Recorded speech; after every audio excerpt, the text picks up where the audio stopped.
ML's already catching up. Gone. Oh, that ML is pulling. Pieters, Jaco, welkom hier so by ons. Met daai ML van jou het gister redelik beïndruk. Vertel my 'n bietjie meer. Ja, dis 'n gewone, ek dink is 2008 ML 63 is die AMG. Niks snaaks aan hom nie. Sy kat is uitgehaal, is maar basies al wat verander is aan hom. So hy drein dit lekker. Ja, verder is maar net gery. Jy het vir ons die deur die 14 gebreek. Ek dink jy's die vinnigste ene na JP.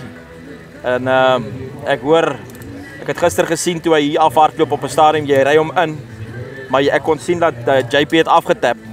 En toe sien ek hy gee hom weer.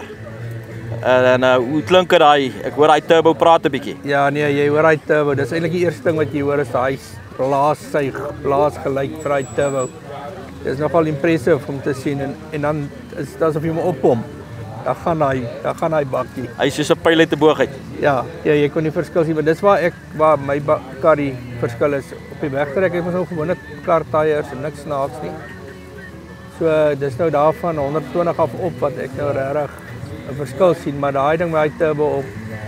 Hy's 'n ander perd. Ja, het jy gesien wat 800 plus kilowatt doen? Maar ewen op jou kar, ek meen as 'n mens jou kar vat en jy gaan sit net 'n meer aggressiewe band op en 'n miskien bietjie groter, dan dink ek gaan jy nogal heelwat beter doen. Ja, mens wen mos meeste van jou reise met 'n wegtrek. So ons het nie daai wegtrekkie, ons spin maar omdat ons maar gewone padkarre, tyres op die kar het. So ek dink dit gaan groot verskil maak as mens materiaal opsit.